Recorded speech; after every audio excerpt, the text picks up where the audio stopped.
الرحمن الرحيم إن الحمد لله نحمده تعالى ونستعينه ونستغفره ونعوذ بالله من شرور أنفسنا ومن سيئات أعمالنا من يهده الله فلا مضل له ومن يضلل فلا هادي له وأشهد أن لا إله إلا الله وحده لا شريك له وأشهد أن محمدا عبده ورسوله وبعد أيها الإخوة والأخوات السلام عليكم ورحمة الله وبركاته.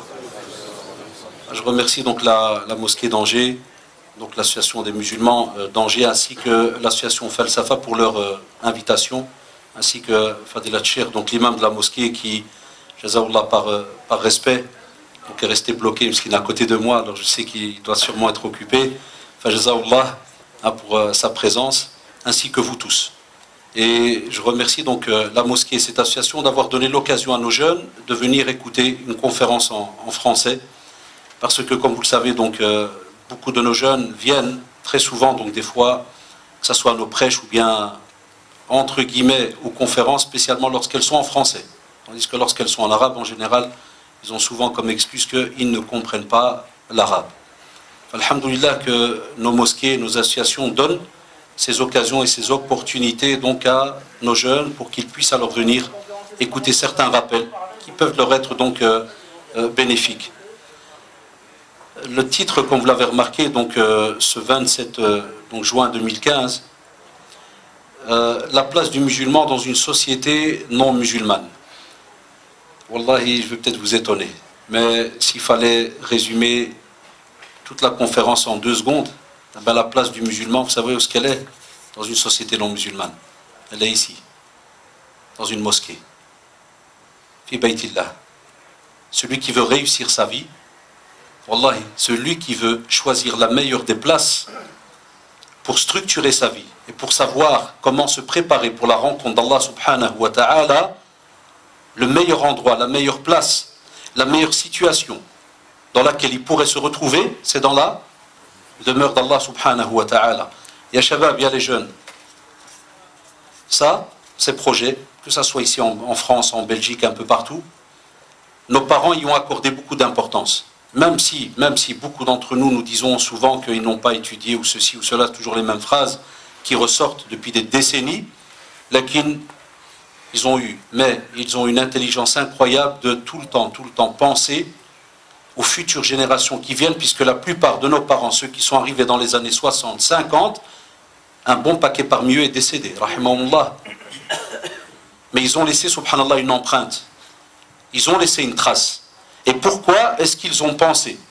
Pourquoi est-ce qu'ils ont pensé, il y a une trentaine ou une quarantaine d'années, à spécialement bâtir un lieu de culte? Pourquoi? Wallah, ce sont des questions qui sont très très simples à la base.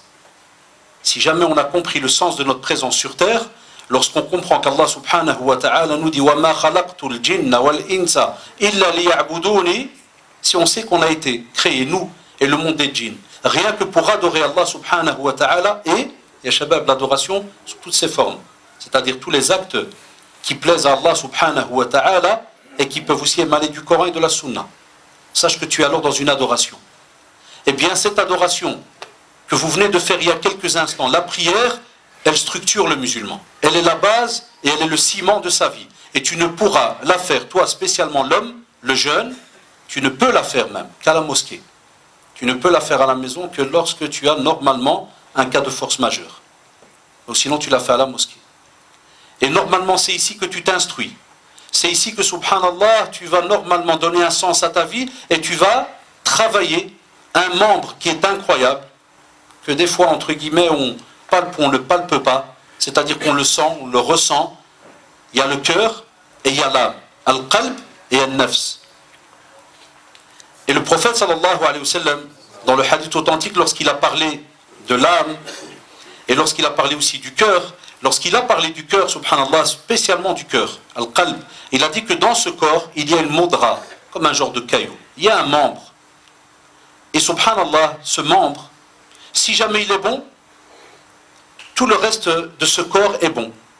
Et si jamais ce membre est mauvais, wallahi, tout le reste de ce corps est mauvais. Tous les membres alors qu'il y a dans ce corps et qui fonctionnent pour ce corps sont mauvais. Et il a dit sallallahu alayhi wa sallam à la fin de cette tradition, al-qalb, le cœur. Et lorsque l'on parle de cœur qui est mauvais ou qui ne comprend pas ou qui ne fonctionne pas, Allah subhanahu wa ta'ala a parlé de certaines personnes justement et a dit lahum qulubun mais la yafqahuna biha. Ils ont des cœurs, mais c'est comme si on dirait aujourd'hui en français des cœurs qui ne captent rien. C'est-à-dire le cœur il est là, mais la personne ne capte rien.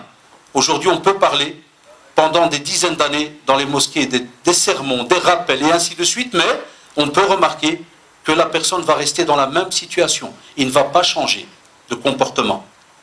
Cela veut dire que ce cœur, il est là, mais subhanallah, il ne capte pas le message. Même les scientifiques aujourd'hui, même les non-musulmans, j'ai lu un rapport il n'y a même pas quelques mois où des non-musulmans, dans le domaine de la science, venaient de trouver qu'il y avait une relation.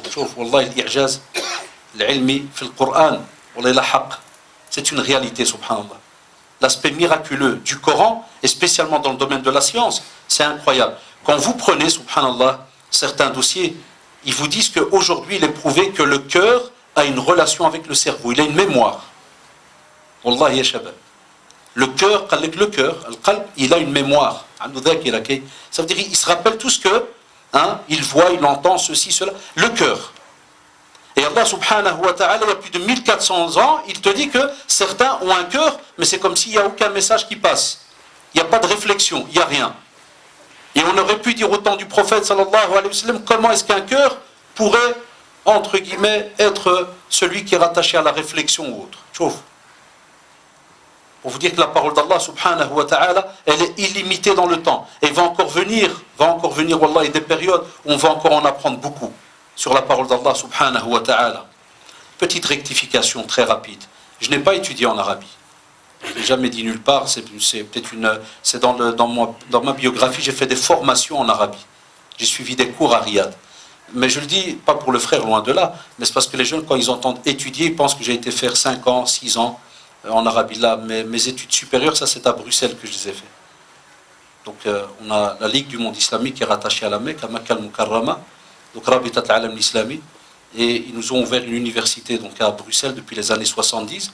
Et donc, fin des années 80, j'ai étudié dans cette université et j'ai travaillé 15 ans dans ce centre islamique et on nous a envoyés pour des formations religieuses donc à Riyad avec Cheikh Ben Jibril, rahimahullah, et Cheikh Al-Cheikh et bien d'autres mashayikh, femmes Saad, subhanallah, certains qui sont donc décédés comme Cheikh Ben Jibril, rahimahullah, que certains jeunes connaissent dans les conférences en arabe, qui est décédé. Et voilà, donc c'est juste pour rectifier, parce que c'est important, subhanallah, quand on parle du cheminement de quelqu'un, je ne suis pas un cheikh. Wallah, à part les cheveux blancs, ça. Les cheveux blancs. Mais cheikh, c'est très très lourd, très très loin, mais c'est une parenthèse, elle est importante, même si des fois ça peut vous étonner. Lakin wallah, elle est importante, que ça soit même pour notre comportement, pour notre âme aussi. Mais voilà, c'est une petite rectification. Pour revenir au deuxième membre, c'est un nafs. Vous allez comprendre la place du musulman.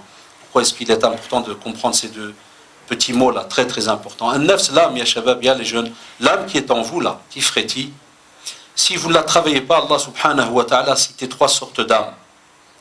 Il a cité 3 sortes d'âmes. Il y a la plus mauvaise, qui est al-ammara bis-sou'. Revenez dans la sourate Youssef et vous verrez qu'Allah subhanahu wa ta'ala, en parlant avec certitude et en commençant par une certitude, il te dit que cette âme, elle est ammara, c'est-à-dire qu'elle pousse, subhanallah, et ordonne à cet être humain d'aller vers le mal, si elle n'est pas travaillée. Juste au milieu, on a ce qu'on appelle donc l'âme qui est al-lawama. C'est-à-dire c'est une âme, et la plupart d'entre nous, alhamdoulilah, on est encore là. On a un petit paquet qui est dans la première, wala'idoubillah, qu'Allah nous guide tous, mais on a un petit paquet qui est encore au milieu. Al-lawama, c'est-à-dire que quand l'être humain fait une mauvaise action, il commence à se poser des questions. Et il se dit, a'udoubillah, qu'est-ce que j'ai fait là? Et il se sent mal. Et il commence à revoir ce qu'il est en train de faire. Et on le voit spécialement durant le mois de Ramadan. C'est ce qui est dommage. Durant le mois de Ramadan, il arrive que certaines personnes, même si pendant l'année ne pratiquent pas, et écoutez bien, il y en a même qui ne prient pas pendant l'année, ça, oulala. Mais lorsque Ramadan arrive, il sent comme une petite pointe à l'interne et il se dit non, moi, impossible que demain, je vais me retrouver sans jeûner. Et il va aller jeûner. Alors que pendant l'année, il ne prie pas. Catastrophique. Et s'il fallait aller plus loin, on ne va jamais dire à cette personne de ne pas jeûner. Loin de là. On va le pousser à ce qu'il continue à jeûner. Mais on va lui faire comprendre que pendant que tu jeûnes et tu ne pries pas, c'est comme si tu bâtis un mur le matin et l'après-midi tu le démolis. Puis le soir tu bâtis et puis le matin tu le démolis. À chaque fois qu'il y a une prière qui arrive, tu es dans la désobéissance. Tout ce que tu as jeûné, là, toutes les heures que tu as jeûné, tu perds les bénéfices au fur et à mesure. Et c'est illogique. Donc là, le croyant, certains, se retrouvent, subhanallah, dans cette âme intermédiaire et ils veulent absolument, des fois, ne pas rester dans les erreurs. Et tu les retrouves en train de regretter, ils reviennent vers le repentir, et des fois ils regrettent amèrement, jusqu'à ce qu'on arrive, subhanallah, à la meilleure des âmes, c'est al-mutma'inna. Et subhanallah, cette âme-là, elle a un bénéfice immense. C'est ce qu'on appelle, il y a les jeunes, l'âme qui est apaisée. Ya ayyatuha an-nafsul mutma'inna, irji'i ila rabbiki radiyatan mardiya, fadkhuli fi ibadi wadkhuli jannati. Allahu akbar. Ça, c'est ce que nous, on espère tout le temps, il y a les jeunes. C'est ce qu'on espère tout le temps. C'est d'arriver le jour du jugement dernier auprès d'Allah subhanahu wa ta'ala avec une âme apaisée. Apaisée, ça veut dire quoi? Ça veut dire qu'elle a été en concordance avec tout ce qu'Allah subhanahu wa ta'ala demandait de faire sur cette terre. Mais si tu ne le fais pas, ne sois pas étonné que ton âme ne sera jamais apaisée. Il ne faut pas être étonné. Et ne sois pas étonné, comme on l'a lu dans le verset, c'est qu'Allah subhanahu wa ta'ala va interpeller cette âme et va lui demander d'entrer alors au paradis. Le cas contraire, vous savez très bien la situation, alors elle se complique, elle se compliquera pour chacun d'entre nous. Donc, pour comprendre sa place dans une société non musulmane, ce n'est pas facile. Encore même lorsqu'on vit dans une société musulmane, et c'est compliqué pour le croyant, et on va le voir. Quand on vit dans une société non musulmane, on a un tas de défis. On a un tas de choses qu'on doit revoir, qu'on doit structurer. Eh bien, si on n'a pas un cœur qui est pur, si on n'a pas une âme, subhanallah, qui est rattachée à Allah subhanahu wa ta'ala comme il se doit, il y a les jeunes, comment voulez-vous plus tard continuer à investir ces lieux? Parce que Wallah et nos mashayikh nous disent un des baromètres, c'est-à-dire un des moyens que l'on a pour savoir comment est l'état de la communauté musulmane, Wallahi, c'est par rapport à la mosquée. Si les mosquées sont pleines toute l'année et à toutes les prières, sache que la communauté, alhamdoulilah, va bien. Mais si la communauté, comme je disais à des jeunes la semaine passée dans une conférence à Bruxelles, j'arrive, Wallah et Shabab, je trouve quasi 2 salles pleines. Ça veut dire qu'à peu près, il devait avoir entre 500 et 1000 jeunes. Écoutez bien, entre 500 et 1000. Parce que rien qu'une salle, elle prenait plus de 500 et quelques. Et on m'a dit après Dars que la salle en haut était pleine, et chez les femmes, donc les jeunes filles qui sont venues, la même chose. Dès qu'on m'a prévenu avant la conférence, la première chose que j'ai dit, je leur ai dit, Marhaba bikoum, vous étiez où? Vous étiez où pendant 1 an? C'est une simple question. Quand vous priez la prière de Tarawih, combien de personnes il y a ici? C'est plein ou c'est vide? C'est plein. Est-ce que c'est le même nombre qu'il y a pendant l'année? Non. Pourquoi? Voilà. Donc on a une religion spéciale Ramadan et on a une religion spéciale en dehors Ramadan. Et on a 2 programmes. On a un programme light, plus léger. Ça c'est en dehors de Ramadan. C'est-à-dire là, il n'y a pas de contrôle, il n'y a rien. Et on a un programme pendant Ramadan. La responsabilité, elle est partagée. C'est-à-dire, الوالدين ديالنا حتى هما عندهم مسؤولية. لأن علاش؟ خارج رمضان إذا كان الأب كيجي يصلي في المسجد فين هما أولاده؟ سؤال بسيط والله، فين هما أولاده؟ كيخاف منهم؟ ما بقاش عنده السيطرة ماشي يجبد ويجلب ولاده للمسجد؟ كيخاف يضربوه ولا كيخاف فين هو المشكلة؟ فين هي؟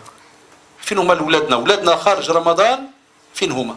Où sont nos jeunes en dehors de Ramadan? Est-ce que les pères ont peur? Ils n'arrivent pas à tirer ou à tirer leurs enfants à la mosquée? Et si on devait poser la question à vous les jeunes maintenant, vous êtes où en dehors de Ramadan? Puisque quand on arrive souvent, les frères, quand ils m'amènent à la mosquée en voiture, ils m'expliquent, là il y a un quartier, il y a beaucoup de jeunes, là il y a ceci, là il y a cela. Il m'a expliqué pas loin d'ici. C'est vrai ou pas les jeunes? Où sont-ils pendant l'année? Pourquoi on n'est pas attiré par la mosquée? Et on veut chercher sa place en tant que musulman dans une société non musulmane. Comment tu veux charger les batteries? Comment tu veux qu'Allah te donne la réussite? Vous venez de passer vos examens, il y a que le bac et compagnie. Ça, oulala. Vous venez de les passer. Comment tu veux qu'Allah t'aide? Il se peut que tu vas me dire, tu as réussi ton bac. Naam, ça c'est une réussite sur terre. Et dans l'au-delà? Et Allah subhanahu wa ta'ala te dit, فَمَنْ يَعْمَلْ مِثْقَالَ ذَرَّةٍ خَيْرًا يَرَهُ وَمَنْ يَعْمَلْ مِثْقَالَ ذَرَّةٍ شَرًّا يَرَهُ. On te dit, fais attention. Wallah, celui qui fera le plus petit grain de moutarde, ou d'atome comme disent les contemporains, mais En ce temps-là, on ne parlait pas d'atomes, de moutarde, tout petit grain. Il le verra le jour du jugement dernier, s'il est fait en bien, et il le verra s'il est fait en mal. Comment tu vas voir cet apprentissage? Comment tu vas comprendre qu'est-ce qui va être bien pour toi ou pas? La mosquée de nouveau. Tu tournes, tu reviens à la mosquée. Et normalement, c'est à la mosquée qu'on va te former. Et c'est à la mosquée où on va te montrer normalement. Quand on dit former, n'attendez même pas spécialement qu'il y ait un cours. Pas spécialement, wallahi. Quand tu as une certaine éducation, tu comprends qu'à la mosquée, tu te tiens de telle manière, tu pries, tu es face à Allah subhanahu wa ta'ala et ainsi de suite, wallahi al-adim, ta vie elle change. Testez et vous verrez. Ta vie elle change. Tu es beaucoup plus serein, tu es beaucoup plus apaisé, tu te sens mieux, parce que c'est un break que tu donnes dans ta vie. Et lorsqu'on parle de société non musulmane, c'est parce qu'en général, dans une société musulmane, je dis bien en général, au moins minimum 5 fois par jour, on entend l'adhan, on entend l'appel à la prière. Quand on va par exemple au bled au Maroc, pour le citer que le Maroc, il y a d'autres pays, chacun ici a sa nationalité, hein, donc vous traduisez ça d'après votre pays musulman. Quand tu vas par exemple au pays, beaucoup de nos jeunes, quand je discute avec eux, ils me disent alhamdoulilah, encore une des ni'ma, un des bienfaits qu'on a, c'est qu'on entend encore l'adhan, et dès qu'on entend l'adhan, des fois, on hachème un peu, même si on ne bouge pas. Mais tu dis, wallah, tu sens qu'il y a une petite pointe là qui se met, et qui se place dans le cœur. Enfin, quand tu es dans une société non musulmane, ce sont tous des repères que tu n'as pas. Et nos parents, lorsqu'ils sont venus du pays, ils avaient encore, pour la plupart d'entre eux, certains repères. Parmi ces repères, même si on n'avait pas, pour certains, toute une structure dans le domaine, entre guillemets, de l'apprentissage, et même, on va dire, de la théologie, là, qu'ils, subhanallah, ils savaient et ils connaissaient qu'il y avait un lieu sacré qu'on ne touche pas, qu'on respecte, c'est la mosquée. Et en s'y attachant, Allah subhanahu wa ta'ala, bidnillah, wallahi, par sa volonté, il les a aidés. Et c'est pour cela que quand vous calculez, chez nous en Belgique, on a plus de 600 mosquées. La Belgique, c'est tout petit. 600 000 musulmans. C'est tout petit, la Belgique. En France, on me parle de quasi combien? Plus de 2000? Si pas plus, combien? Parce qu'il ne faut pas... C'est vrai qu'il y en a qui calculent mosquées et associations musulmanes. Si on calcule le tout, ça donne combien? Sur les 6, 7, 8 millions de musulmans en France. Combien? 8500. 2500, afwan, 2500. Allahu Akbar. Qui l'aurait imaginé il y a une vingtaine d'années, 50 ans en arrière? Qui l'aurait imaginé? Quand nos parents sont arrivés à l'âge de 18 ans, 20 ans ici en Europe, qui aurait imaginé qu'on allait avoir 2500 endroits, lieux où on entend Allahu Akbar, Allahu Akbar? Qui l'aurait imaginé, Shabab? C'est pour cela, lorsqu'on voit ces titres de conférences, où on parle souvent de la place du musulman dans une société non musulmane, Naam, il a sa place. Et il a des endroits où il doit être présent. Parce que sinon, Allah, il va perdre sa spécificité de musulman de génération en génération. Et on le voit maintenant. Je ne suis pas gêné de le dire. Une fois, le wali de mon père, Hafidahullah, il a appris qu'un membre de la famille avait arrêté de prier, un des jeunes de la famille. Et Mskin Hafidahullah, il a commencé à pleurer. Il a pleuré. Il était assis à côté de moi, puis il débki. Et puis, il dit, qu'est-ce qui se passe? Il dit, un tel, il ne prie plus. Donc j'ai pensé que c'était juste pour cette raison-là qu'il pleurait. Je lui ai dit, écoute, Allah aide. Il dit, non. Il dit, le mouchkila n'est pas là. Il dit, wallahi, ما كناش ظنينا أنه غادي نجيو من البلاد حتى هنا من أوروبا ونولدوا كفار. صح ولا لا؟ C'est lourd, hein? ثقيلة هذه الجملة هذه, صح؟ والله ثقيلة. Elle est lourde cette phrase. Il m'a dit, on n'avait jamais calculé qu'on allait venir, par exemple, du bled jusqu'ici et qu'on allait donner naissance à des enfants non musulmans. Combien de jeunes ne prient pas, il y a les jeunes? Combien? Qui l'aurait imaginé? Combien? On n'est pas là pour être négatif, loin de là. Mais on est en train de parler de la place du musulman. Alors avant même de parler de la place, il faut parler du musulman, ça. Il est où? Et qu'on arrête de faire semblant. On a beaucoup de musulmans de façade, parce qu'ils s'appellent Abdullah, Fatima et ainsi de suite. Je donne cours dans les écoles de l'État. Je suis enseignant de théologie, de religion dans les écoles de l'État belge. C'est un autre système, comme vous le savez, par rapport à la France. C'est que nous, en Belgique, donc la loi oblige toute école de l'État, dès qu'il y a un musulman dans l'école, un chrétien, un juif, un protestant et un orthodoxe, l'État oblige à ce qu'un prof de religion vienne et donne 2 heures de religion par semaine, payées par l'État. C'est-à-dire l'élève, il est en plein cours de mathématiques, il doit sortir du cours de maths et il doit aller étudier quoi? La religion pendant 2 heures. Qu'est-ce que vous allez me dire? Je vois beaucoup de têtes qui font comme ça pour dire c'est bien, Yad. Ça ou là là. Eh bien moi je donne cours à 170 élèves dans mon école. Jusqu'au bac. 170 élèves.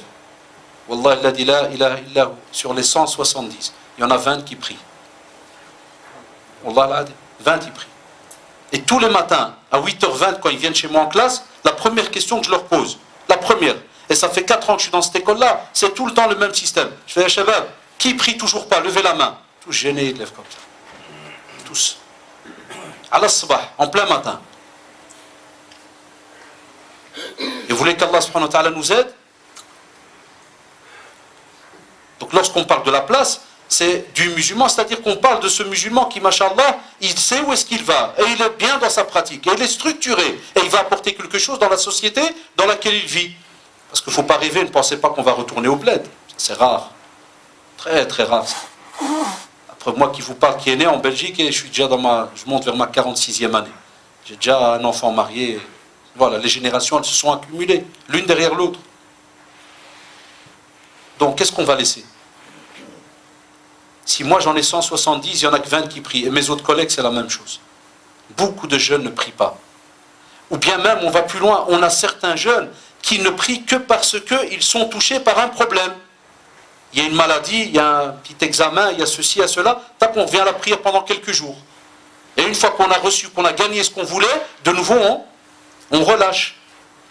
On a un autre groupe qui prie, parce que dans les 20 qui prient, quand je leur pose la question, très simple, je leur dis, les jeunes, Sami Allahu liman hamida, ça veut dire quoi? Moi, monsieur, je ne parle pas l'arabe. Mais tu m'as dit, tu pries. Ouais, mais je ne comprends pas l'arabe. Et ouais, quand tu dis Sami Allah, tu connais, il me dit, oh oui, Sami Allah. Ça veut dire quoi? Ouais, c'est quand on monte. Vous savez comment ils parlent les jeunes? Quand on monte. Parce qu'il était quoi comme ça, avec plié. Alors quand on monte, ça veut dire qu'on est debout. Il me dit, quand on monte. Je vois, t'es monté là, c'est bien, t'es monté. Ça veut dire quoi? Non, monsieur, je t'ai dit, je ne parle pas l'arabe. Donc j'ai dit, t'es un fou. Ouais, monsieur, pas me dire ça. Je ne suis pas un fou. Il faut me respecter, hein, monsieur. Je dis, ouais, excuse-moi, frère. Tu parles de. T'as quel âge? Il me dit 18. Tu pries depuis l'âge de 10 ans. Naam. 8 ans que tu pries 5 fois par jour, donc on est à des milliers de prières, et tu ne sais pas ce que tu dis, tu me dis que tu es normal. Je dis, ça c'est un fou normalement. Tu parles à qui? Il me dit, dans la prière on parle à Allah, subhanahu wa ta'ala. Et je dis, tu sais ce que tu dis à Allah, subhanahu wa ta'ala? Il me dit, non. Donc tu es fou. C'est comme si tu vas chez ton père, tu veux lui parler, puis quand il dit, qu'est-ce qu'il y a, tu dis, non, je ne sais pas. Ouais, testez, faites-le à votre père ce soir, vous allez voir. Spécialement juste avant le maghrib. 10 minutes avant. Viens, tu dis, je veux te parler. Il va dire, quoi? Je sais pas. Tu vas dans le salon, tu reviens. Bah, je veux te parler. Quoi? Je sais pas. Allah, taï. Moi, il faut que s'il faut. Il y a que ça, là. Et vis-à-vis d'Allah, subhanahu wa ta'ala. Et puis, on veut connaître la place du musulman dans une société non musulmane. Parce que certains, dans ce genre de conférences, ils pensent que c'est la société non musulmane qui a fait que nos enfants sont non musulmans. Là, wallahi, c'est faux. Ça fait 25 ans cette année. Cette année, ça fait 25 ans que je donne des conférences. La société n'a rien à voir. La société, en vérité, elle peut avoir une petite implication dans ta vie. Là. Elle peut un peu imprégner ta vie si jamais toi, tu te laisses aller. Tu fais n'importe quoi. Et naam, la société peut t'avaler d'une certaine manière.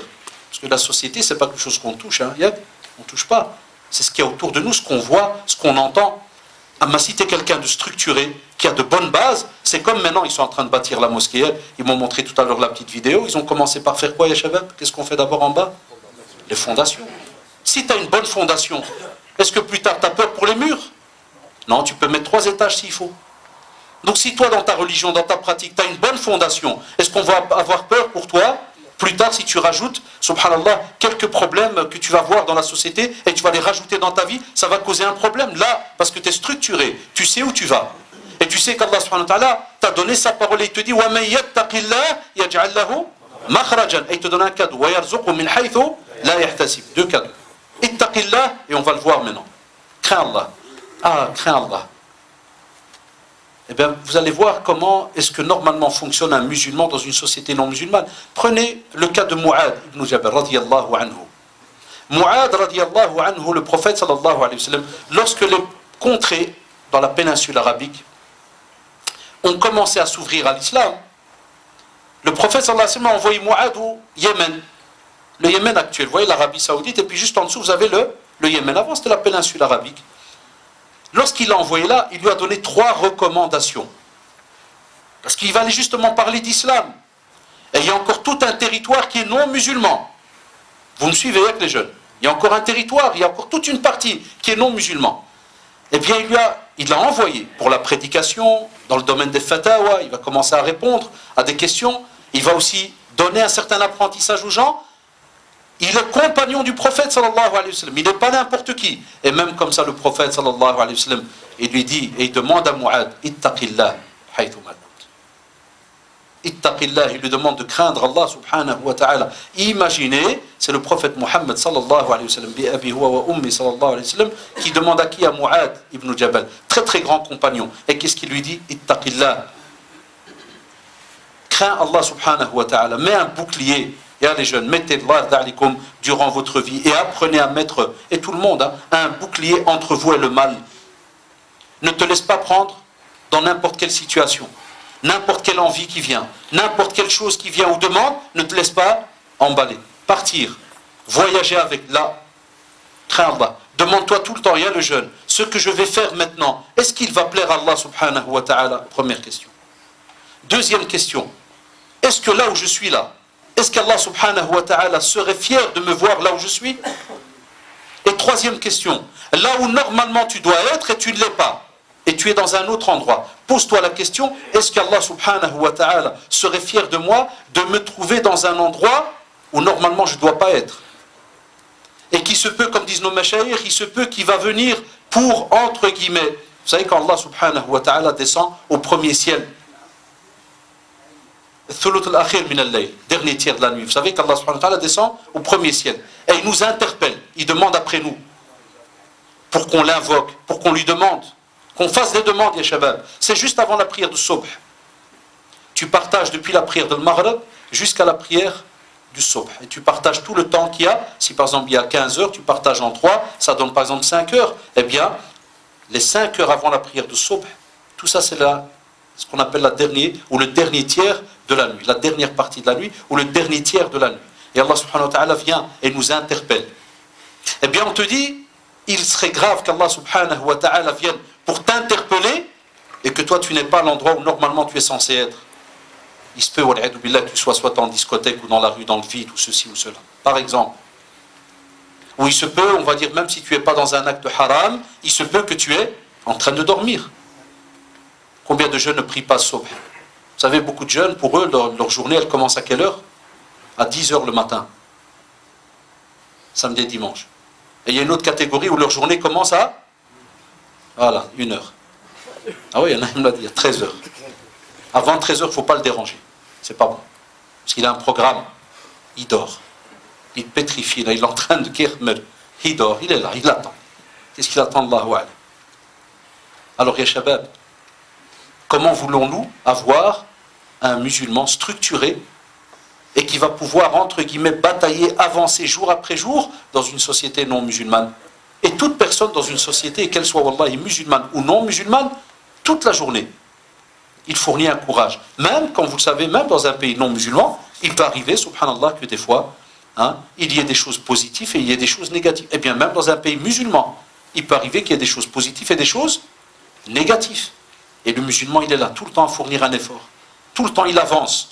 Et c'est pour cela que le prophète sallallahu alayhi wa sallam a demandé justement à Mu'adh, radiyallahu anhu, parce qu'il va, écoutez-moi bien, il va quitter un système bien structuré, où le prophète sallallahu alayhi wa sallam, il est présent avec eux. Ils entendent le Coran qui est révélé. 23 ans de révélation. 13 à la Mecque et 10 ans à Médine. Et le Coran Kinzel, il est révélé.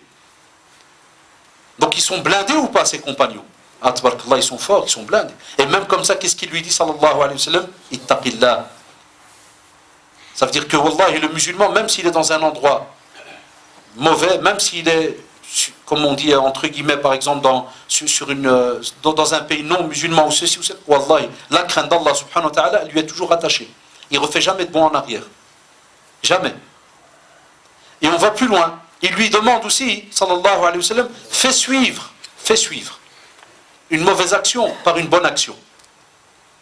Et la bonne action va effacer la mauvaise action. Il y a Shabab, il y a 1400 ans qui lui donne ce conseil. Et à un compagnon. Allahu Akbar. Que pensez de nous aujourd'hui?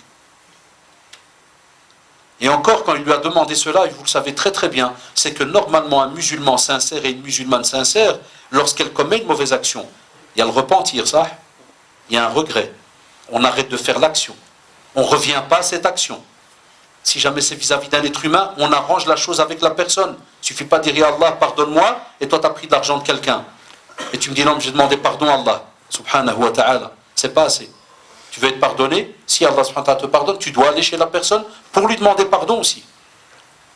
Et il dit à Mu'ad radiallahu anhu, fais attention, si jamais tu fais une mauvaise action, fais-la suivre directement par une bonne action et qui va l'effacer. Donc de nouveau, le musulman qui est dans une société non musulmane, on ne voit pas de lui, entre guillemets, par exemple, des mauvaises actions. Et si jamais il lui arriverait de faire une mauvaise action, Wallah, regardez ce qui est beau, on ne verra, et les non-musulmans afouan ne verront de lui que la bonne action.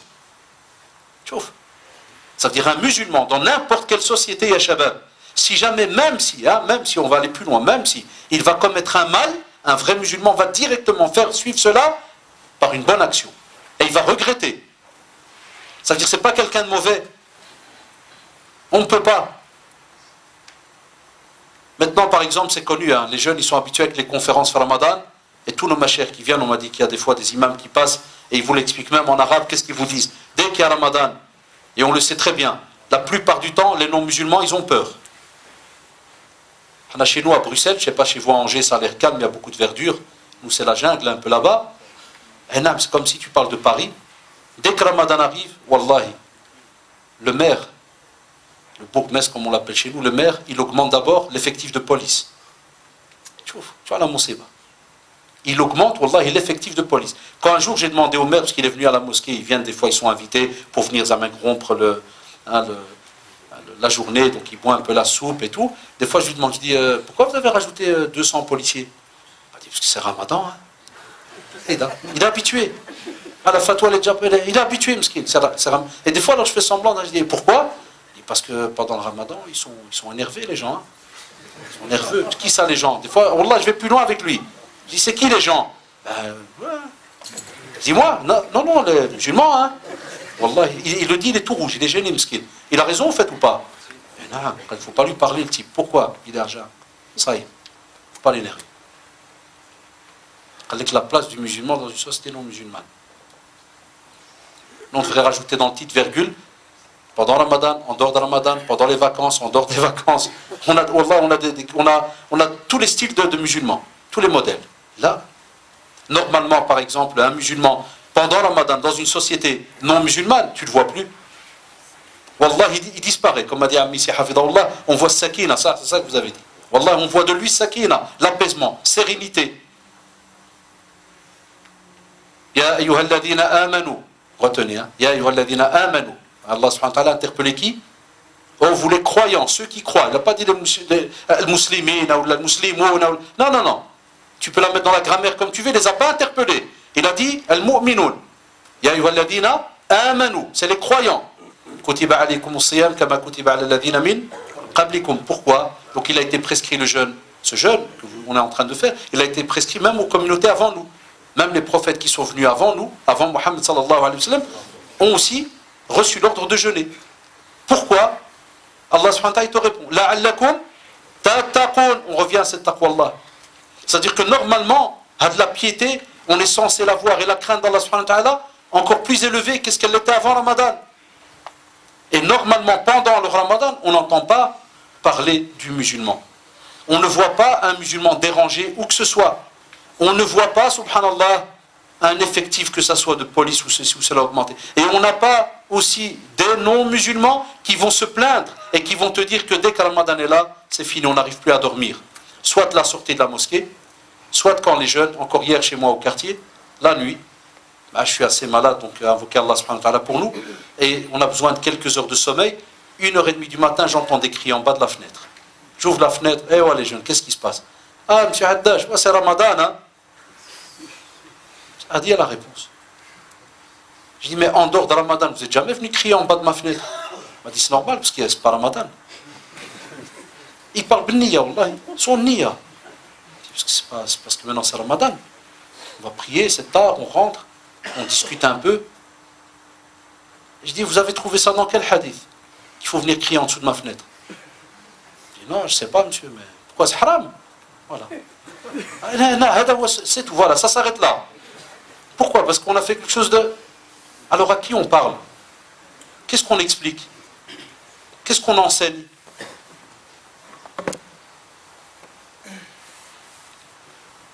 Combien de mosquées ne reçoivent pas la visite des fois de non-musulmans pour leur dire « Est-ce que vous ne pouvez pas parler à votre communauté pour qu'ils ne fassent pas du bruit la nuit ou ceci ou cela ?» C'est vrai ou pas?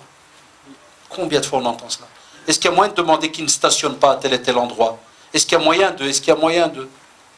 Enfin, normalement, le musulman n'émane de lui que du bien. Et c'est pour ça que le prophète a dit à Mu'adh, radiallahu anhu, fait en sorte que si jamais il devait y avoir une mauvaise action de ta part, automatiquement Allah fait la suivre par une bonne action. Ça, c'est le vrai musulman. Et à les jeunes, ne laissez jamais émaner de vous une mauvaise action, et spécialement devant un non-musulman, parce que vous êtes un ambassadeur de votre religion. Un musulman, ya shabab, est un ambassadeur. Il est safir. Wallahi, il reflète la parole d'Allah subhanahu wa ta'ala dans son comportement. Il n'y a pas le choix. Et il termine et il lui dit, le comportement. Wa khaliqin nas. Subhanallah. Troisième chose qu'il impose, sallallahu alayhi wa sallam, à Mu'adh ibn Jabal, et lui dit, et dans ton comportement, comporte-toi envers les gens avec ce qu'on appelle les meilleurs des comportements. Un très très bon comportement. Subhanallah. Là, on a les trois caractéristiques du musulman qui vit dans n'importe quelle société. Il craint Allah, s'il fait une erreur, il la corrige directement et il se comporte comme il se doit avec les autres. La preuve, il lui a dit wa khaliqin nas. Subhanallah, Rasul sallallahu alayhi wa sallam est resté général. Il a dit les gens. Il ne lui a pas dit les musulmans. Il lui a dit les gens. Wa ma arsalnaka illa rahmatan lil alamin, pas lil muslimin faqat, lil alamin. Et Shabab, le prophète, quand il était envoyé, quand il nous a éduqués, quand il nous a montré comment est-ce qu'on est censé fonctionner, Wallah, il a fait cet enseignement, il a donné cet enseignement pour tout le monde, musulmans et non-musulmans. Et on est en quelque sorte, on est comme des héritiers de ces enseignements-là. C'est pour ça que les mashayikh, les ulama, comme a dit le prophète, warathatul anbiya, les héritiers, subhanallah, des prophètes, c'est les savants. Et puis il y a nous les petits là, les petits prédicateurs, et ainsi de suite. Et puis il y a l'ammas, les musulmans en général. Chacun, subhanallah, va montrer une image, va enseigner quelque chose d'après ses limites, d'après ses moyens.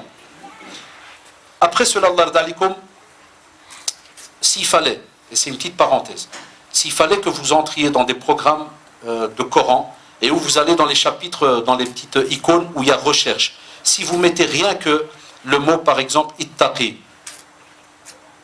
subhanallah, ou bien taqwa, vous retrouvez quasi plus de 84 résultats. C'est-à-dire plus de 84 versets avec plus de 24 sourates. Subhanallah. Donc dans plus de 24 sourates, on a la demande de craindre d'Allah subhanahu wa ta'ala. Donc ça sous-entend, il y a les jeunes, qu'on est censé être à un niveau et se retrouver à un niveau très très élevé. Vous venez de quitter, entre guillemets, l'école. Vous êtes tous passés par ce qu'on appelle les conseils de classe. Vous avez ça aussi ici. Vous avez les conseils de classe. Ramadan a commencé quand, les jeunes? Il y en a très vite les jeunes que je vois en face. Ramadan, il a commencé quand? La semaine passée, ça. Il y avait encore examen ou pas à l'école? C'est vrai ou pas? Il y avait encore examen un jour ou deux. Il y en a qui ont triché ou pas? Certainement. Pourquoi tout le monde rigole? Parce que c'est devenu la vérité. C'est devenu à l'aise. Man rasha falaysa minna, sah. Normalement, celui qui triche n'est pas des nôtres. Ça veut dire que ça fait peur, wallahi, c'est des phrases qui font peur. Mais nous, aujourd'hui, c'est devenu... On dit même, tabarakallah, mtawara, il est malin, sahib. Wallah que c'est un crack. Il est fort. On lui fait l'éloge. Pourquoi je donne cet exemple? Eh bien, de nouveau musulmans, dans une société non musulmane, je me retrouve jeudi en plein conseil de classe. Tous les profs sont là. On est 2-3 musulmans, donc moi de religion et un autre prof de mathématiques, tout le reste des non-musulmans. Toujours, subhanallah, depuis que je donne cours dans les écoles, là où chaque fois où je suis gêné, vous savez c'est quoi? C'est à chaque fois qu'il y a conseil de classe, dès qu'un musulman il fait une mosiba, tous les profs en général, ils me regardent tout le temps comme ça, ils me font « Monsieur Adash, dans l'islam, on peut ?» Allah, ils aiment bien leur poser des questions. Subhanallah. Il dit « On peut ». Et la question qui revient tout le temps, et les élèves le savent, c'est quoi? La triche. Monsieur Adash, on peut tricher en islam? Je dis « Mais vous savez très bien que non, on ne triche pas en islam. » Et pourquoi les petits musulmans, ils trichent? Et pourquoi ceci? Il y en a qui aiment bien généraliser, je leur dis non. Ne parlez pas d'une petite minorité. Sur 1 million, tu en as peut-être quelques-uns. On ne peut pas généraliser. Mais comme d'habitude, et vous le savez, quand vous êtes dans des banlieues, quand il y a des écoles où il y a beaucoup de musulmans, par exemple dans mon école, il y a 80% de musulmans. Wallah, c'est une école de l'État, mais c'est presque une école musulmane. Wallah, 80%. Et il n'y en a pas 3 ou 4 qui trichent. Un bon paquet. Et à chaque fois, je suis gêné. Chaque année, c'est la même chose. Pourquoi? Ça, c'est l'école. Au travail, est-ce qu'il y en a qui trichent ou pas? Ah, maintenant, je passe chez les plus grands. Ah, là, ils ne rigolent pas. Dès que j'ai dit les jeunes qui trichent, tout le monde a souri, a rigolé. Les grands. Vous voulez une belle question? Très simple. Un musulman dans une société non musulmane. Quand tu arrives avec ton patron, c'est un non musulman. Et tu es censé commencer à 7h30. Et tu arrives à 7h40. Par où tu passes? Lui, il passe par la porte de derrière. Ça, c'est la vérité. Beaucoup passent par la porte de derrière. Est-ce qu'on ose aller chez le chef et lui dire, voilà, ma religion m'interdit, je vous fais mes excuses, je suis en tort, je suis arrivé en retard, je suis en tort. Mais vous devez, à la fin du mois, m'enlever 10 minutes. Je ne peux pas. C'est vrai ou pas? Je ne peux pas. Dans 25 ans de travail, je suis arrivé une fois en retard, 3-4 minutes. Et wallah, quand j'ai été chez le chef du service, je lui ai dit, est-ce que vous pouvez me faire un rapport? C'est un rapport, c'est embêtant. Hein? Un rapport, ça veut dire que ça reste dans ton dossier. Vous pouvez faire un rapport, j'ai 4 minutes de retard. Wallahi ya shabab. Il m'a regardé, il m'a dit, Monsieur Adash, ça ne va pas aujourd'hui? Tu n'es pas bien? Chouf, wallah. Il m'a dit, tu n'es pas bien? Je suis très, très bien, très étonné. J'ai dit, sors le rapport. Hammaktu, wallah. Sors le rapport. Il l'a sorti. J'ai écrit, voilà, arrivé. Et il a le droit de l'accepter ou pas? Ah, tu trouves ça, c'est différent. C'est le chef. Dans la loi, il a le droit, il peut le déchirer, il peut pardonner, c'est son droit. Qu'est-ce qu'il a fait? Au moment où il devait signer, il m'a dit, pourquoi vous me cassez la tête depuis un quart d'heure? Parce que chez nous, dans notre... Ah, regardez, ça c'est le musulman dans une société non musulmane. Un vrai ambassadeur. Tu parles de ta religion. Je dis parce que dans notre religion, les 10 minutes, il y a eu un contrat. Regardez combien de choses on doit dire. Ah, Shabab, la religion, Allah, elle n'est pas facile comme on pense. Des fois, entre guillemets, dans la structure, elle est facile. Mais dans ta manière, dans ton petit jihad, là, journalier, dans ton effort journalier, elle est compliquée des fois. Tu dois être au courant de plein de choses. Ou sinon, Allah, tu vas être avalé. Je lui ai dit, nous, chez nous en islam, le prophète nous a appris Al-Muslimuna inda shurutihim. J'ai donné une condition et j'ai signé que je viens de cette heure à telle heure. Je suis en retard, j'ai cassé cette condition-là. Deuxièmement, je dis chez nous dans notre religion, si je mange quelque chose de haram, le jour du jugement dernier, je vais souffrir, je vais payer. Et troisièmement, chez nous dans notre religion, si on reçoit un salaire, il y a dedans du haram, qui d'autre va le manger? Ma femme, mes enfants, mes parents. C'est vrai ou pas? Et ben même comme ça, il m'a regardé, comme ça, il m'a dit, et wallah, je suis gêné de le dire, mais vous savez bien, il m'a dit, c'est musulman vous? Je dis, ouais. Et wallah, il m'a dit, et les autres, c'est quoi? Je dis, on a tous un musulman. Et puis il est rentré dans la salle, il est venu, il leur a dit, hé, bande de... Il a dit tous les 4 minutes, 5 minutes, à ce qui paraissait haram, hein? Haram. Il n'y a personne qui vient chez moi demander un papier. Qu'est-ce qu'ils m'ont dit certains collègues? On dit, c'était ma première année. Quand je suis sorti de mes études, j'ai fait un an de travail pour ça, les étudiants avant.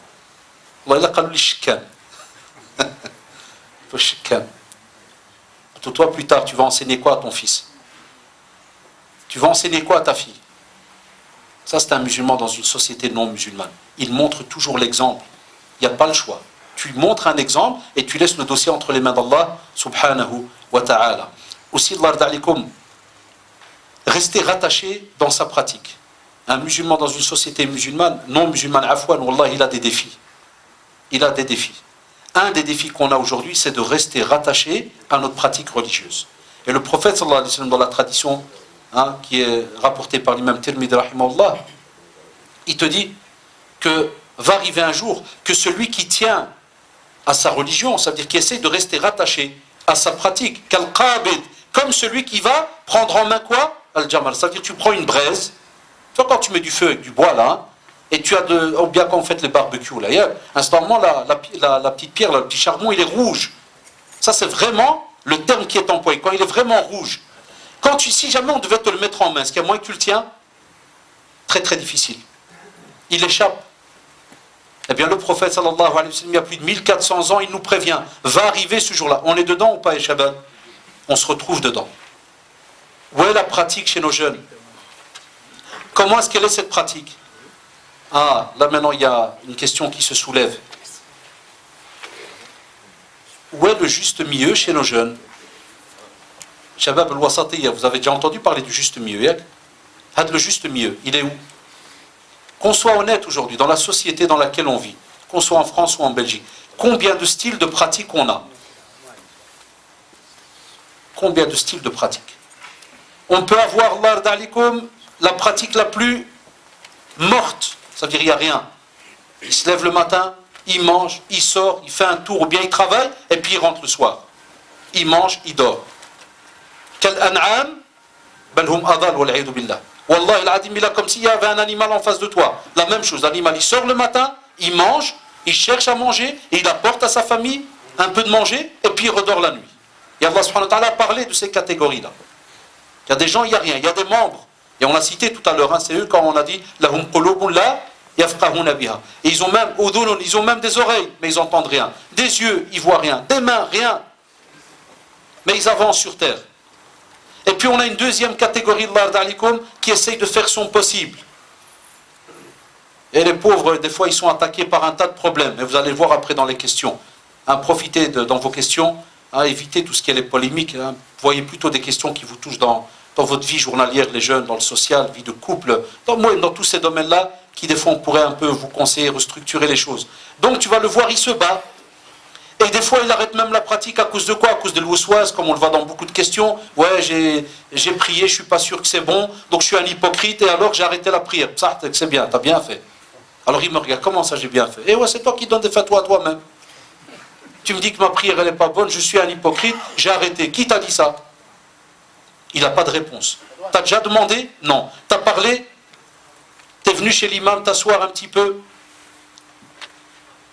On a beaucoup de mosquées où, comme vous le savez, l'imam, c'est comme si c'est celui qui vient, mesquin, il fait la prière, et puis il attend, il regarde tout le monde, subhanallah, subhanallah, puis à la prochaine. Mais il part. Et il revient à la prochaine. Et comme ça, mesquin, il passe toute sa vie.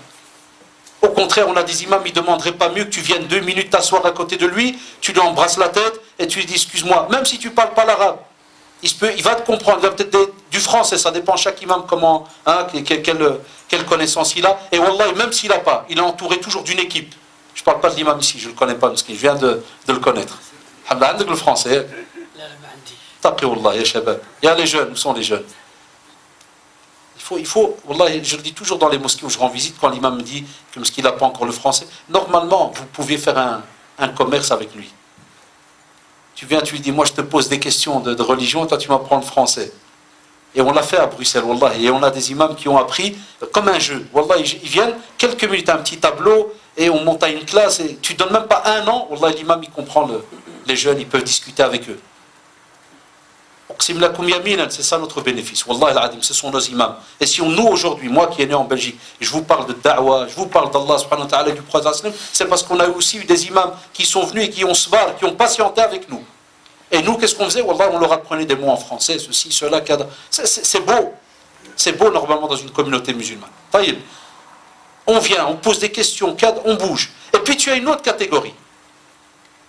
Ceux qui sont à 200 à l'heure dans la pratique, mais qui des fois oublient leurs frères et sœurs. Et ils pratiquent tout seuls. C'est pas bon.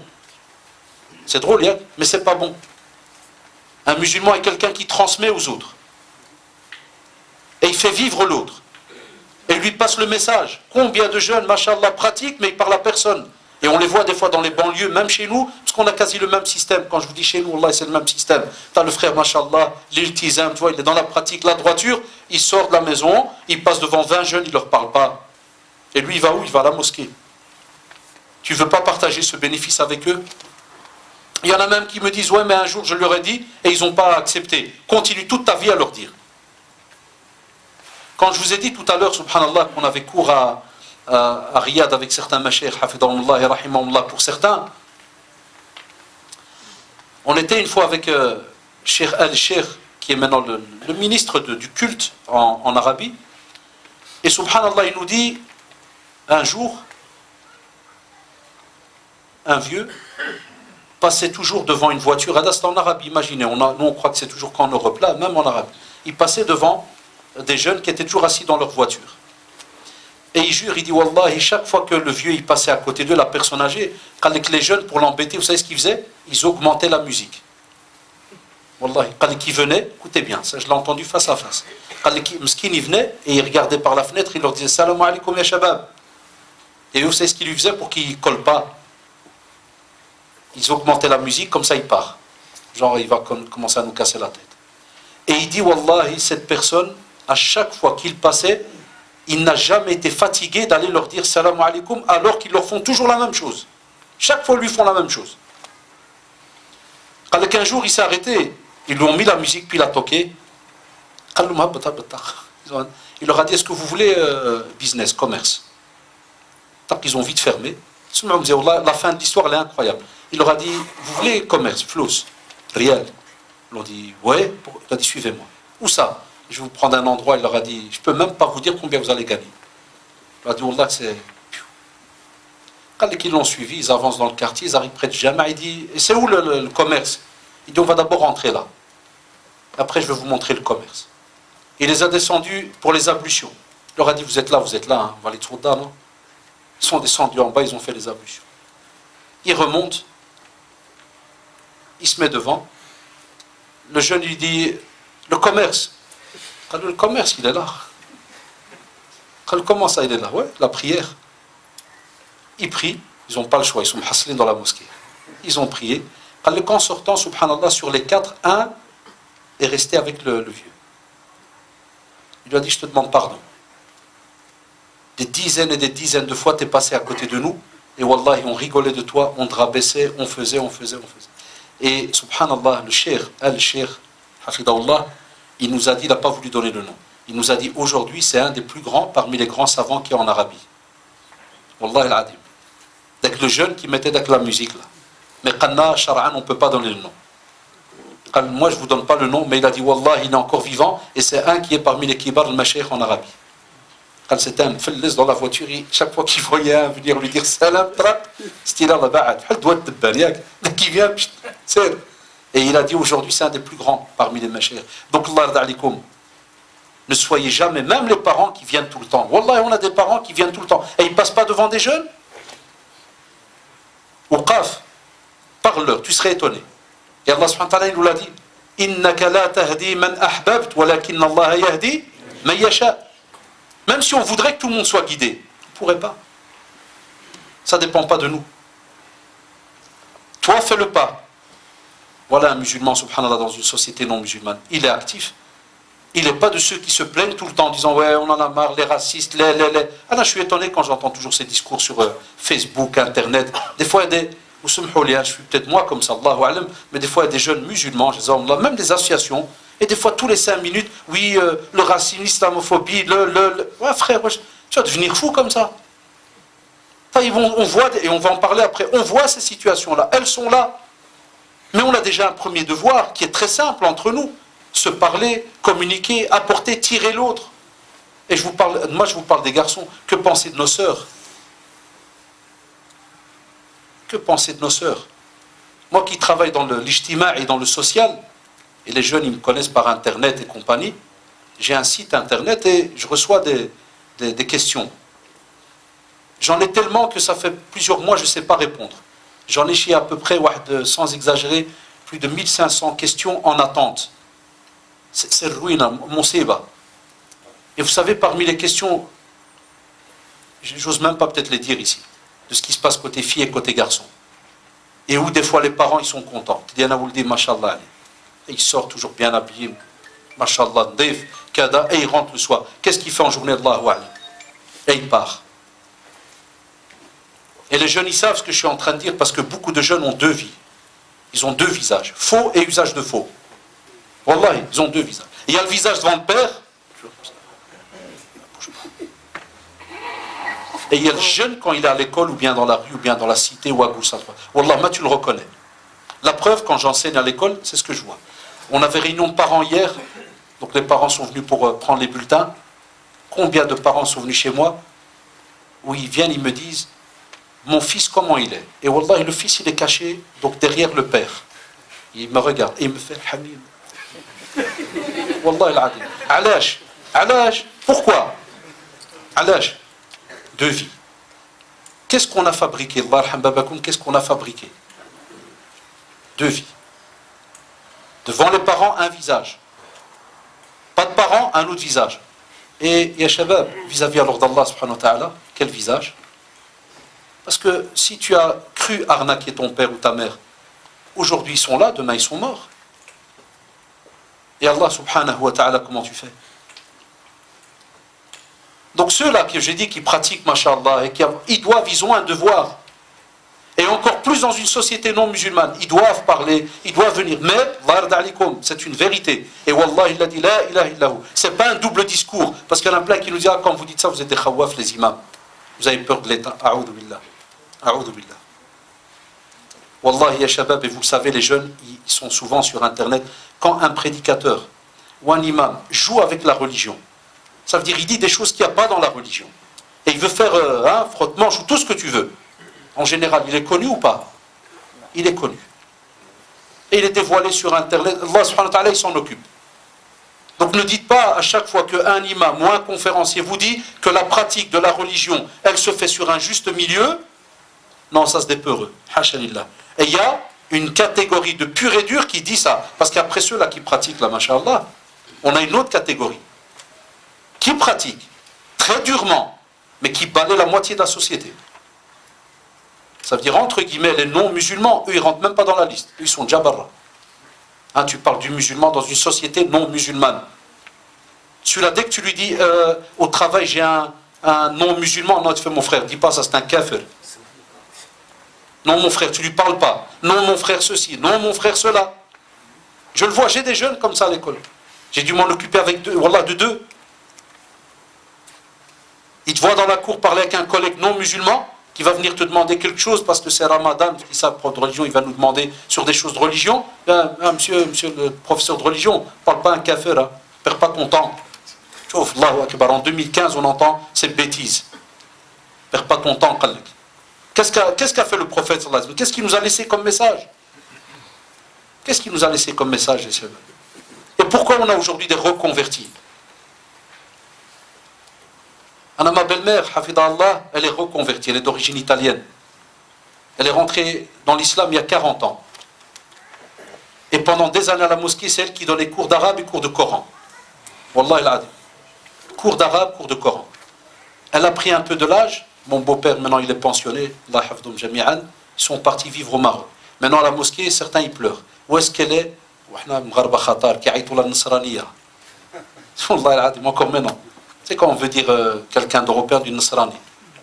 Donc elle est convertie. Puis 40 ans, il appelle la chrétienne. Ça, nous, on a des bugs. Hein?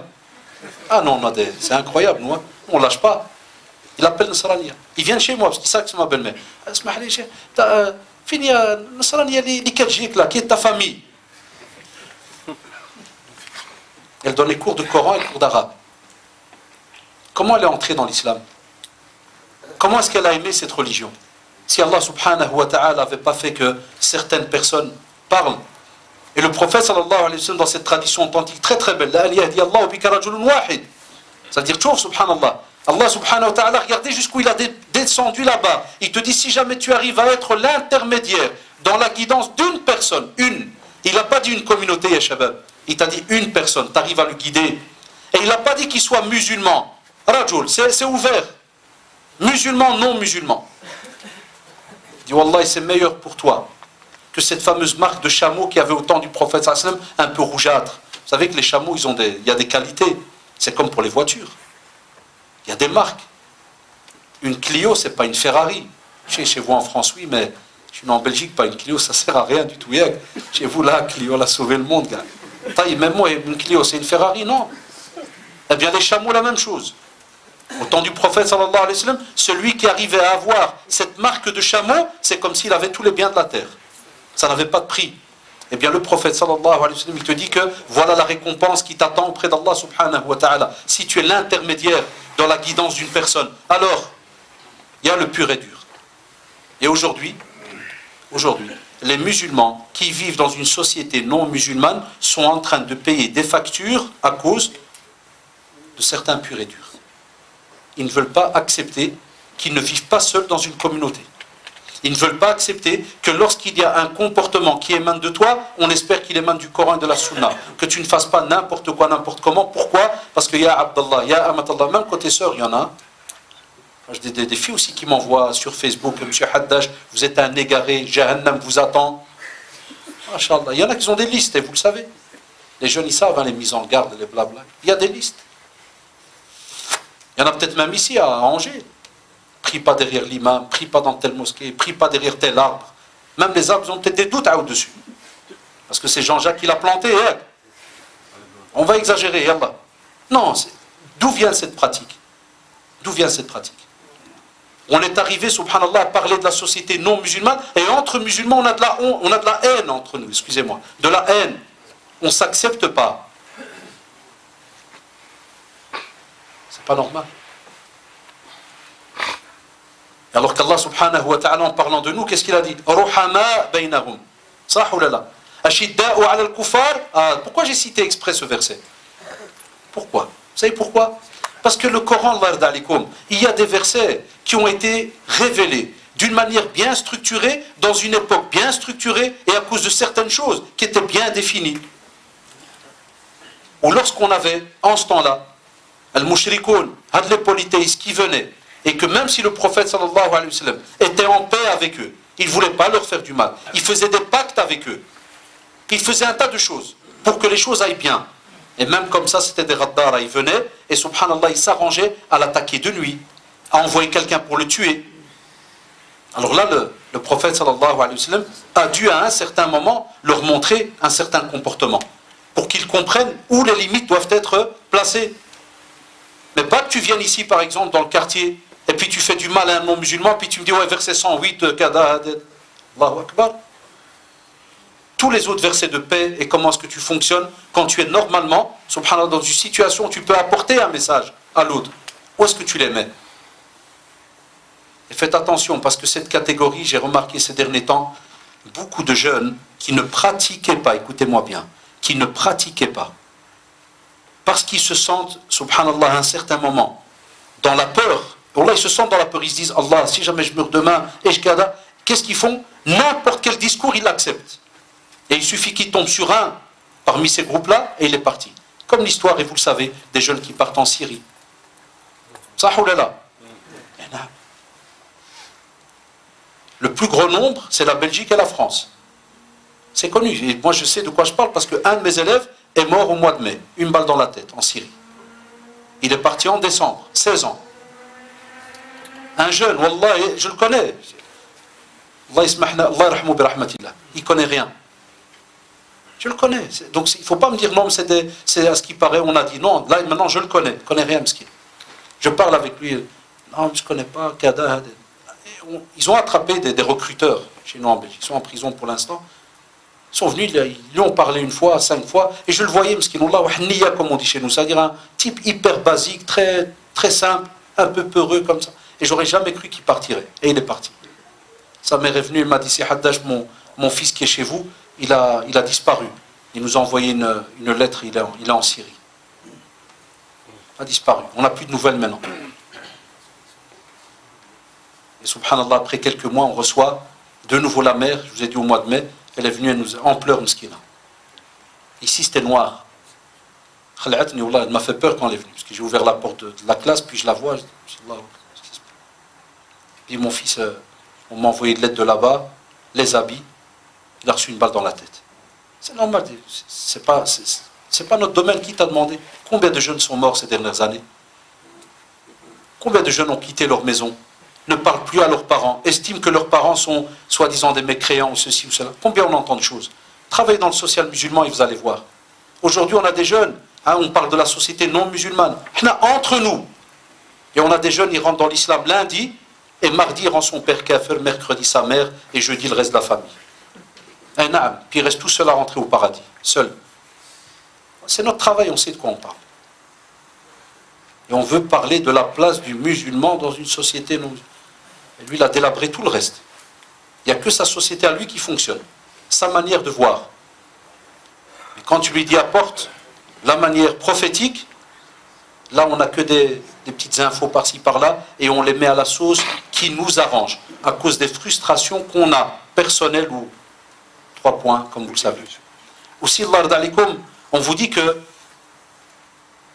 si on parle de ces catégories-là, un musulman est obligé d'apprendre. Un musulman est obligé d'apprendre. Et là, ya shabab, c'est une chose que je ne comprendrai jamais de ma vie. Comment se fait-il que beaucoup, la plupart même d'entre nous, sommes tous passés par l'école arabe en étant petits? Levez la main ceux qui ont fait l'école arabe, levez.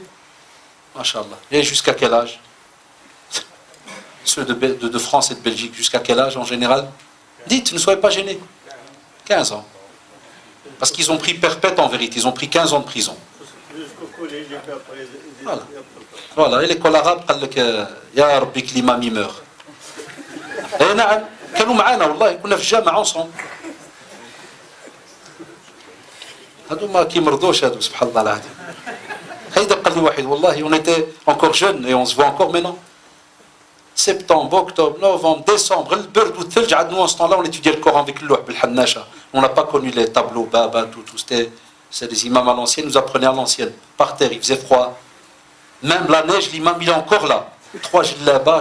Un jour, Allah, un de mes copains, il m'a dit, mais qui mordouche, il ne tombe pas malade, il ne meurt pas, il part en voyage. Taïb, nous, on a étudié très dur, parce que nous, on nous frappait les câbles électriques, tout ce que vous voulez. Taïb, c'est passé. Et vous, les jeunes, maintenant, la petite génération qui apprend dans des classes, tableau, lumière. Pourquoi à 15 ans tu pars? Il y a le jeune, garçon et fille. À 15 ans, ça veut dire que tu arrives à avoir maintenant un cerveau, machallah, tu deviens l'adolescent. Tu passes le stade de la puberté, on sait très bien, le cerveau, il se développe. Il y a de la psycho là-dedans, c'est très très important à les voir. C'est là que, subhanallah, tu vas normalement avoir même ton disque dur qui va s'élargir. Wallah, les infos, ils commencent à entrer encore plus vite que ce qu'ils entraient avant. Parce que tu as des petites connaissances, des outils que tu n'avais pas quand tu étais petit. Et c'est comme si, subhanallah, on a mis une graine, et l'arbre, il commence à grandir. Au moment où on voit le fruit apparaître, toi, tu viens et tu coupes l'arbre. Alors, comment tu vas apprendre ta religion? Wallah, c'est la vérité. Si nos jeunes quittent l'apprentissage de la langue arabe et de la religion à partir de 15 ans, quel est ce musulman que vous voulez avoir à l'âge de 20, 21 quand il va être marié? Il va transmettre quoi? Un monseigneur. Qu'est-ce qu'il va transmettre? Et c'est ça la crise qu'on a aujourd'hui.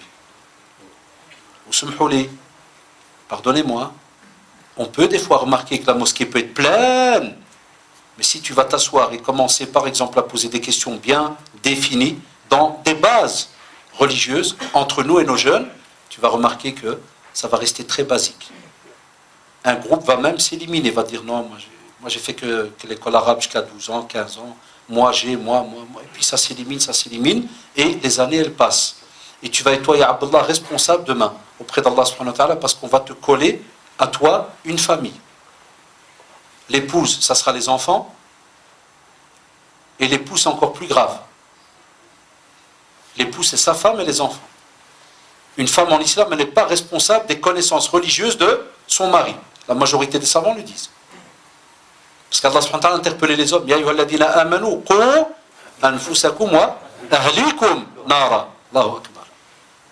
On te prévient depuis 1400 ans. Ah, vous les croyants. Et on interpelle les hommes aussi spécialement. C'est vous qui êtes responsable de votre famille. D'abord de vous et de votre famille. Et vous devez protéger votre famille de l'enfer. Comment tu le fais, il y a le jeune en quittant l'apprentissage à 15 ans? Même ceux qui étudient, en dehors de l'école arabe, wallah, même les sciences profanes, collège, lycée. Et on a des jeunes aujourd'hui qui te disent, on veut des musulmans dans une société non musulmane, qui remontent la grandeur des musulmans. Et on a des jeunes, quand j'ai remis les bulletins hier, je lui dis, t'as 8 échecs. Il me fait, c'est tout. Je dis, comment ça c'est tout? Je dis, 8 c'est une moncée, c'est une bombe atomique, ça a 8. Non, non, à l'aise, monsieur, à l'aise. Petit examen de passage vite fait, puis... Et ouais. Notre génération, si on avait 8 échecs, mais maintenant la loi l'interdit en Belgique. Mais avant, les professeurs, ils tapaient ou pas? Et non. Les Belges, ils frappaient. Moi, j'ai fait l'école des curés, parce que c'était les écoles les plus strictes. Ils nous frappaient, et ton père, il te termine. Et wallah, ton père, il te termine. Et il te frappe à l'école devant tout le monde. Tu trouves comment on a descendu la barre? Je ne demande pas qu'on frappe. Non, c'est très bien que ce n'est pas quelque chose qui marchait en vérité. Non, j'ai donné cet exemple pour vous dire, regardez comment on a descendu la qualité. On est descendu très très bas. Il y a même des jeunes qui me disent, non, moi du moment que je termine la 4e année, 2 ans avant le bac, vous appelez ça quoi chez vous ici? Comment ça s'appelle? C'est le? C'est en secondaire, comme on dit. Nous on dit la 4e. Secondaire. Qu'est-ce qu'il me dit? Il dit, non, moi je dois avoir la seconde, comme ça j'ai droit au chômage. Wallahi. Encore des fois on dit il y a des racistes et tout. Il y a 1% de racisme, c'est juste, c'est vrai, il ne faut pas faire semblant. On a un bon paquet de jeunes, ils ne veulent pas étudier. Tu dis, mon frère, moi j'ai le SMIC. Il y a plein de termes, même l'État a dû inventer 36 termes, parce qu'à chaque fois qu'il y a du grattage, ils inventent un autre plus bas. On a le SMIC, le RSA, le... Allège. Pourquoi? Un musulman, jamais. Jamais un musulman ne cherche très bas. Wallahi, jamais. Parce que le prophète m'a dit, la main qui est en haut est meilleure que la main qui est en bas, en dessous. Le musulman n'est pas celui, subhanallah, qui attend qu'on lui dépose sur la main. C'est celui qui, comme a dit le prophète, il est meilleur pour l'un d'entre nous, ou chacun d'entre nous, de sortir, de ramasser des brindilles, d'en faire un fagot et d'aller le vendre. Ça, c'est le musulman dans la société. Et aujourd'hui, ça tombe bien parce que la plupart ont reçu leur bulletin vendredi. C'est vrai ou pas les jeunes? On a reçu les résultats. Et chacun, subhanallah, quelle réaction il a eu. Et chacun, des fois, est testé. Il y a les jeunes autour de vous. Quand quelqu'un a raté une année, pour nous, en tant que musulmans, c'est grave ou pas? C'est très grave. Et ne pensez pas que je vais vous dire c'est grave parce qu'à l'école tu dois... Non, grave d'abord vis-à-vis d'Allah subhanahu wa ta'ala. Parce que le jour du jugement dernier, comme a dit le prophète, la tazula qadama abdin yawm al-qiyamah hatta yus'al an arba. Le jour du jugement dernier, c'est une parole donnée par Allah subhanahu wa ta'ala. Wallahi, nos pieds, nos jambes ne quitteront pas la terre du rassemblement jusqu'à ce qu'on réponde à 4 questions. Et parmi les questions, ya shabab, regardez la justice d'Allah subhanahu wa ta'ala. Parmi les questions, on va te demander ta jeunesse et ta vie. Subhanallah. Inch'Allah, ça passe vite. Ta jeunesse et ta vie. Chouf la justice d'Allah subhanahu wa ta'ala. Pourquoi? Parce que ce que tu es capable d'adorer et de faire à 18 ans, c'est pas la même chose à 80. C'est pas la même chose à 90 ans. Alors qu'aujourd'hui, on a remarqué, subhanallah, des fois nos vieux, c'est les jeunes. Et les jeunes, c'est devenu les vieux. Tu dis, viens frère, il y a une conférence. Quelle heure? C'est à 6 heures. Sur quoi? Tu le prends pour y reçoit des tartes. Et c'est sur quoi? Ouais, c'est sur l'importance de... Et c'est qui? Il vient de Belgique. Ah, c'est le type de YouTube, ouais. Ah, ouais, ça va, ouais. Combien il va parler? Tu es obligé de lui dire, il faut toujours taper bas. Peut-être, 15. Pour pas mentir, peut-être une demi-heure, peut-être plus. Ah, t'es sûr, hein? Tu vois, subhanallah. Tu vois, wallah, ya shabab, c'est grave. Alors que l'islam, rien que venir t'asseoir dans la mosquée sans rien écouter, t'asseoir. Parmi les 7 qui auront un cadeau incroyable, il y a 7 groupes de personnes, comme a dit le prophète, 7 groupes de personnes. Parmi eux, rajulun qalbuhu mu'allaqun bil masajid. Allahu akbar. Un homme dont le cœur est attaché à la mosquée. Il ne parle pas Allah subhanahu wa ta'ala ni de conférence, ni là, ton cœur est rattaché à la mosquée. Hamamat al-masjid. Il va tout le temps, il va, il vient. Comme nos parents, hafidahumullah, ils vont, ils viennent. Pourquoi vous savez? Pourquoi vous pensez qu'ils font ça? C'est des gratteurs. Wallah, ils savent, il y a un bénéfice derrière. Et certains de nos parents, ils nous le disent. Moi, des fois, je demande à mon père, il me dit, nous, toute notre jeunesse, on a dû travailler pour vous. On rêvait d'aller à la mosquée, on ne pouvait pas. Parce qu'on rentrait du chantier à des 20h, 21h. On ne pouvait pas. Wallah, ils sortent à des 3-4 heures du matin pour rentrer jusqu'à 20h, 21h le soir. Mon père, il m'expliquait, il n'y avait pas en ce temps-là chez nous à Bruxelles de tram ou autre. Il m'a dit, le chef de chantier, le conducteur, il est déposé à la sortie de l'autoroute. Il me dit, Wallahi, 1h30 à pied pour arriver à la maison. 1h30 à pied. Et Fl-Fjr, la même chose. Il me dit, on priait et on devait ressortir 1h30 pour aller jusqu'à la bretelle d'autoroute. Adi, il sort, l'autre, il freine, il monte, tac, il part. Et toi, ya Abdallah, aujourd'hui, on te dit, viens t'asseoir 2 minutes. Tu veux pas. Viens écouter 2 minutes. Là, tout ce que je vous dis maintenant, vous qui êtes présents, ça ne vous touche pas, machallah. Sauf les invités qu'il y a aujourd'hui, qui ne venaient pas d'habitude. Amma vous, votre rôle, c'est quoi? C'est de transmettre tout ce qu'on dit maintenant à l'extérieur. À vos amis, dans vos familles. C'est ici le meilleur endroit, ya shabab. Et c'est pour cela que, le prophète sallallahu alayhi wa sallam a montré la clémence d'Allah subhanahu wa ta'ala et sa justice en nous disant que il va nous juger par rapport à notre jeunesse et il va nous juger par rapport à la vie en général, complète. Certains d'entre nous, c'est trop tard. Quand tu as 50, 60 ans, il ne faut plus me parler de jeunesse.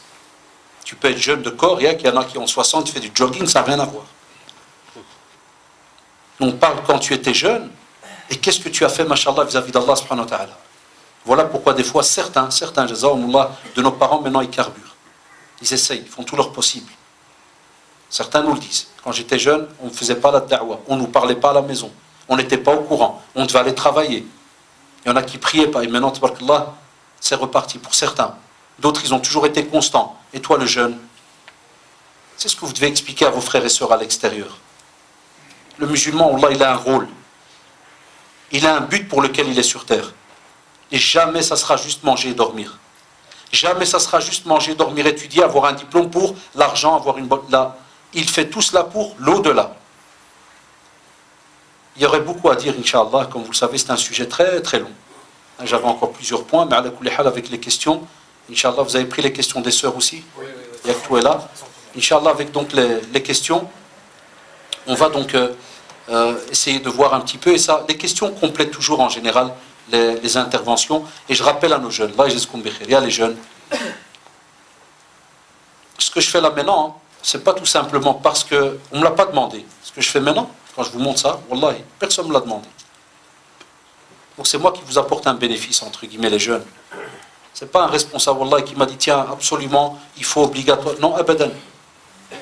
Si vous voulez, le prophète sallallahu alayhi wa sallam a dit, quand le fils d'Adam, et ça je crois c'est des hadiths que vous entendez maintenant tout le temps, le fils d'Adam quand il meurt, ce qui est beau chez nous en tant que musulmans, quand tu meurs, il n'y a pas comme dans certaines croyances, les gars, les jeunes, c'est parce que j'ai parlé d'argent, vous levez. Ah, revenez, le frère, ils repartent. C'est pas obligé, revenez. Donc, c'est pas comme dans certaines croyances, quand tu meurs, tu deviens poussière et puis il n'y a plus rien. Quand tu meurs, c'est soit paradis, enfer direct, ou bien la abadan. Chez nous, subhanallah, quand tu meurs, le prophète, sallallahu alayhi wa sallam, c'est très beau, il te dit que les actions du fils d'Adam, elles s'arrêtent sauf inqata'a amaluhu illa min thalat.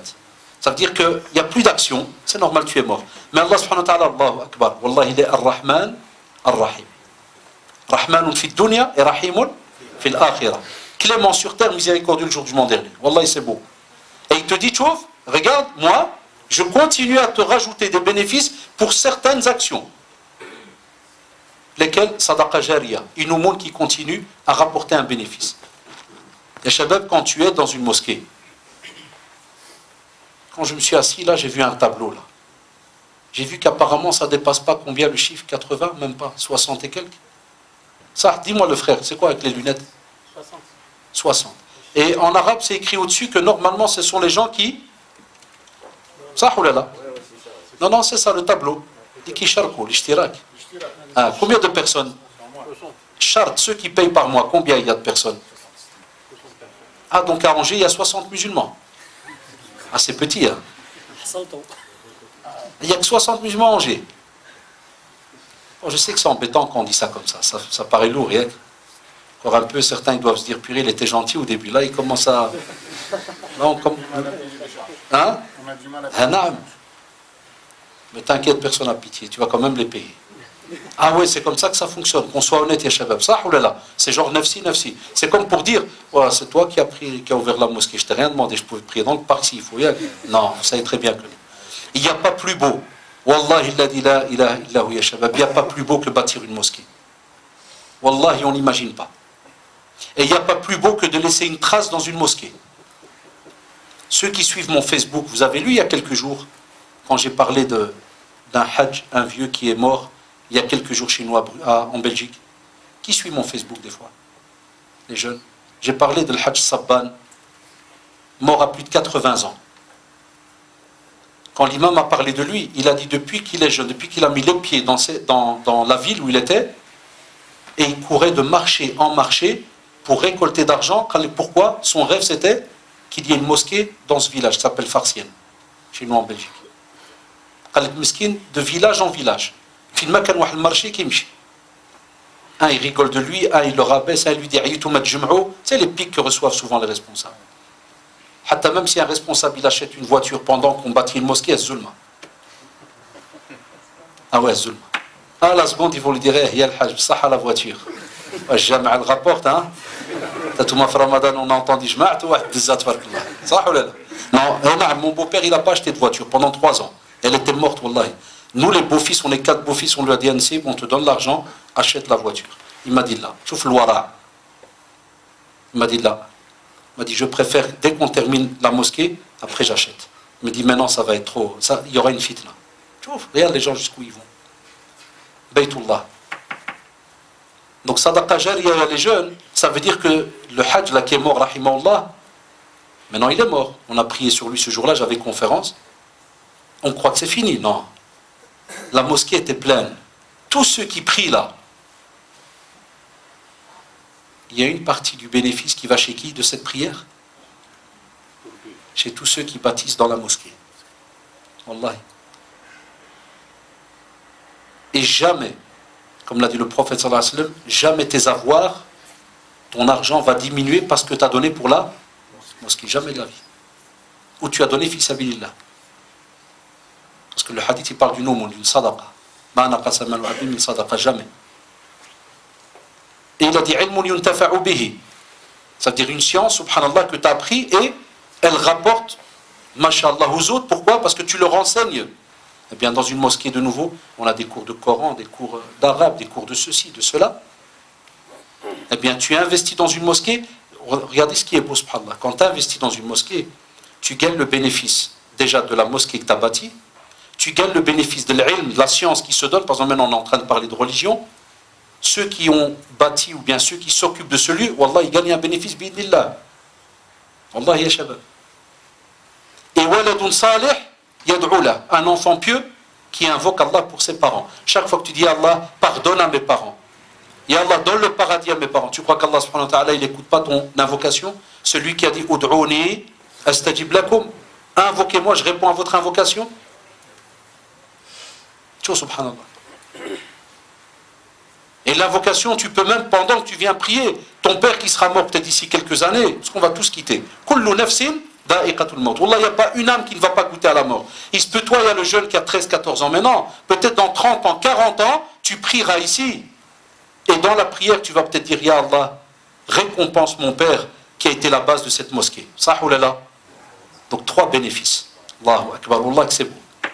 C'est pour ça, Hnaya, qui sommes dans la da'wa, quand on a mon père invoqué Allah pour lui, parce qu'il a attrapé le cancer il y a quelques mois, et Allah je fais miskin, et l'Walida déjà, rahimallah, le cancer aussi. Mais vous avez remarqué, je ne le dis pas d'une manière triste. Ça ou là. Pourquoi? Chacun d'entre nous connaît ses parents. Je donnais ça un simple exemple à les jeunes. C'est parce qu'on est comme dans un cours. On n'est pas là même pour montrer que là, mais vous avez bien compris. C'est des cours, des exemples qu'on se donne. Mon père, il part le 29 au Maroc. Et il part pour 2-3 mois.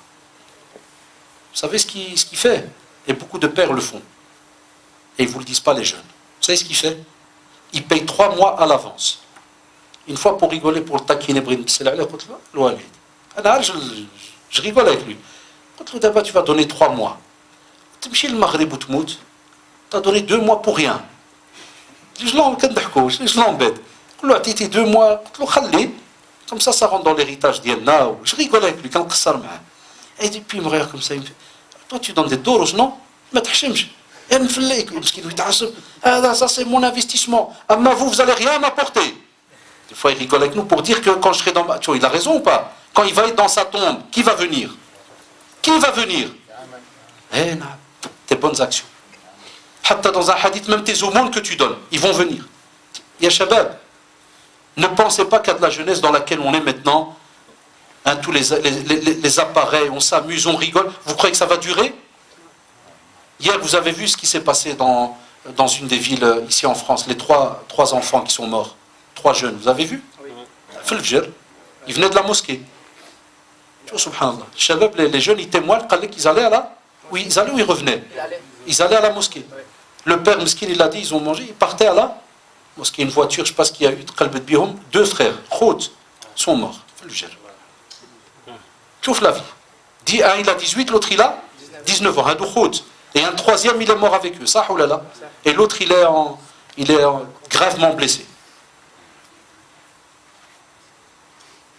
Mais, alhamdoulilah, ils allaient où? À la mosquée. La mort, elle ne prévient pas les jeunes. Et spécialement les jeunes, ils sont toujours dans un drôle de rêve. Demain, je vais faire. Il y en a qui ont même préparé leurs vacances, vous faites, hein? Ouais, hein?